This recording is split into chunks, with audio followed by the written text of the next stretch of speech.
Most founders think that raising capital starts with asking for money, but it doesn't. It starts months earlier. The process usually looks something like this. Step one is build a board, because investors, and if it's just you and you've got a great track record acquiring companies, then fantastic. Maybe that's enough for some investors. But if this is your first time out, then contact people that you know in the industry, find some people in your network that have already acquired or exited or built businesses and get them on your board, because that makes you look more experienced and more credible than you are on your own. Number two would be find a cornerstone acquisition. You have to get a platform acquisition lined up first. Once you've got a platform, you can bolt on other businesses, but that first platform is what the investors are backing. So the capital that you raise will follow on from a high quality platform business with good, solid EBITDA from multiple years of trading. A great platform business solves half the fundraising problem before you've even spoken to an investor. Next up, build a debt story. Debt is always cheaper than equity. Speak to lenders early, understand how much leverage the business can support before deciding how much equity you actually need. This isn't a high street bank conversation. More often than not, you need to go to a acquisition type of lender, and there's plenty out there.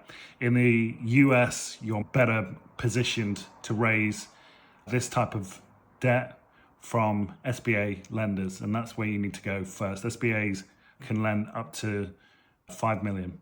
You can get up to 10 million now by stacking two types of loans, but $5 million acquisition is totally doable with the SBAs. Right, next up, you've got to build relationships with equity investors.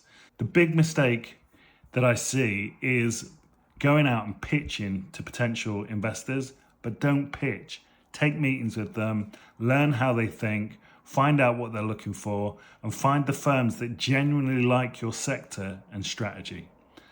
And then build the capital stack. I like to think of a deal as a tray of pizza, divided up into different types of capital. You don't just source this all from one place. You certainly don't get it from your balance sheet. It's made up of senior debt, minority equity, management equity, seller rollover.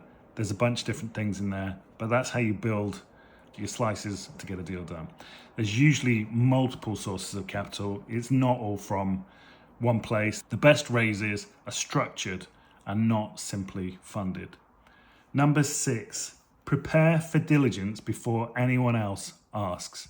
Historic financials, management accounts, the commercial story, customer concentration, growth plan, governance. If it takes you 3 weeks to answer an investor question, you're already losing momentum.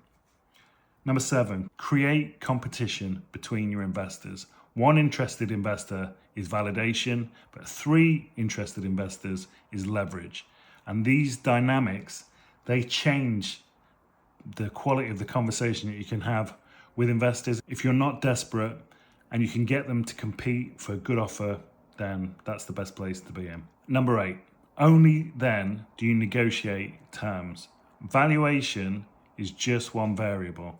Control, board rights, liquidation preferences, information rights, future funding, and the exit mechanics, these often matter far more than founders realized. Most people think fundraising is convincing someone to give you a check, but it's actually about removing every reason that they wouldn't. That's the work nobody sees. If you are already acquiring and you need help, make sure you get in touch with me. I'm Andy Day. I'm the founder and CEO of Capital A and Agencies.co.